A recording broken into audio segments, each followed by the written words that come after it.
இந்த ஹெச்டிஎஃப்சி சிறு குறு தொழிலுக்கான அறிவுசார் கருத்தரங்குக்கு இங்கே வந்ததுக்கு நன்றி. கோவையில் பார்த்திங்கன்னா ஒரு 2 லட்சத்துக்கு மேலான சிறு குறு தொழில் நிறுவனங்கள் இருக்குது. இவங்களுக்கெல்லாம் நிறைய ஸ்கீம்ஸ், கவர்மெண்ட் ஸ்கீம்ஸாக இருக்கட்டும், பேங்க்கில் ஸ்கீம்ஸ் எல்லாம் நிறையா இருக்குது. ஆனால் அவங்க நிறைய பேருக்கு அவேர்னஸ் இல்லை, அந்த விழிப்புணர்வு இல்லை.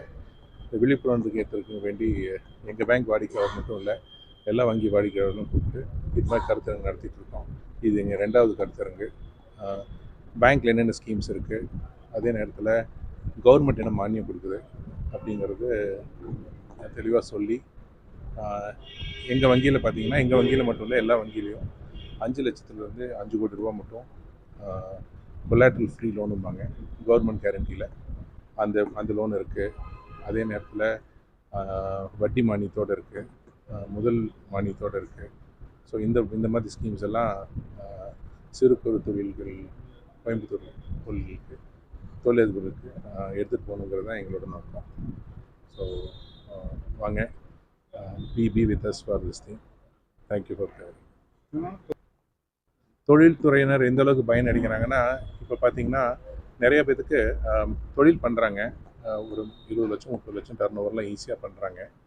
பட் அவங்களுக்கு பேங்க்கில் போனீங்கன்னா பேலன்ஸ் ஷீட் பேஸ் பண்ணி கேட்குறாங்க. எல்லோரும் பேலன்ஸ் ஷீட் இருந்தால் தான் வரணுங்கிறாங்க. இப்போல்லாம் அப்படி கேட்குறதில்ல. இப்போ பார்த்திங்கன்னா பேங்க்கே வந்து கேஷ் ஃப்ளோ பேஸ்ட் ஃபண்டிங் வச்சுட்டாங்க. உங்கள் பேங்க் ட்ரான்சாக்ஷன் பேஸ் பண்ணி உங்கள் வரவு ஒரு கம்பெனிக்கு நீங்கள் கொடுத்தீங்கன்னா அந்த வரவு இந்த பில்லு பேஸ் பண்ணி கூட நாங்கள் டிஸ்கவுண்ட் பண்ணி பண்ணுறோம். பேலன்ஸ் ஷீட்டை மட்டும் பேஸ் பண்ணி பண்ணுறதில்ல. ஸோ இதெல்லாம் வந்து நிறைய பேருக்கு தெரியறதில்ல. நிறையா பேலன்ஸ் ஷீட்லாம் போக முடியாது, எங்களுக்கு வேறு எங்களுக்கு அந்தளவுக்கு ஆர்கனைஸ்டாக இல்லை, நாங்கள் உங்களுக்கு அக்கௌண்டண்ட்டில் இருந்து பேஸ் பண்ணி இல்லை அப்படிங்கிற தொழில் தான் நிறையா இருக்குது. அவங்களுக்குலாம் இது ரொம்ப யூஸ்ஃபுல்லாக இருக்குது. இந்த கருத்தரங்கு பார்த்திங்கன்னா பேங்க்கில் என்னென்ன ஸ்கீம்ஸ் இருக்குது, அரசுலேருந்து என்னென்ன மானியம் கொடுக்குறாங்க அந்த ஸ்கீம்ஸுக்கு, வட்டி மானியமாக இருக்கட்டும், முதலாளி மானியமாக இருக்கட்டும், கொலாட்ரல் இல்லாமல் நிறைய பேர் சிறு குறு தொழில் பார்த்திங்கன்னா நிறைய சின்ன சின்ன ஆளுக்கு வந்து கொலாட்ரல்லாம் இருக்காது. அவங்களுக்கு இது திறமை மட்டும்தான் இருக்கும், நாலேஜ் இருக்கும், அதுக்கு மேலே அவங்ககிட்ட கொலாட்ரல் கொடுக்குற அளவுக்கு இருக்காது. இந்த மாதிரி இதில் வந்து அவங்க அது எப்படி லோன் வாங்கலாம், என்னெல்லாம் எலிஜிபிலிட்டி க்ரைட்டீரியா, என்னெல்லாம் டாக்குமெண்ட்ஸ் வேணும் அப்படிங்கிறதுக்கு எடுத்து தெரிஞ்சுட்டு அவங்க பயனடையலாம். இப்போ பார்த்தீங்கன்னா இந்தியா லெவலில் பார்த்தீங்கன்னா இப்போ நான் சொல்கிறாங்க ஒரு 30% தான் நம்ம வந்து கவர் பண்ணியிருக்கோம். இன்னும் சிறு தொழில்கள் வந்து சிறு குறு தொழில்களுக்கு இன்னும் போக வேண்டிய இடத்துக்கு நம்ம போகல.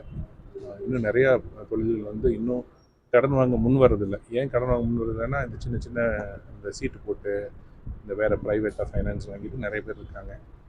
எதனாலன்னா அவங்களுக்கே வந்து ஒரு வங்கியில் போனால் ஒரு பேலன்ஸ் ஷீட் வேணும், இல்லை வேறு நிறைய கேள்வி கேட்பாங்க, கொலாட்ரல் கேட்பாங்க, அப்படிங்கிறதுனாலே முன் வர்றதில்லை.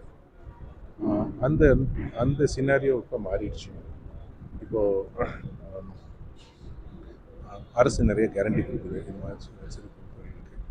அதனால பேங்க்கு வந்து எல்லா பேங்க் வங்கியும் கொஞ்சம் லிபரலாக முன்னாடி வந்து அவங்களுக்கு லோன் கொடுக்குறாங்க.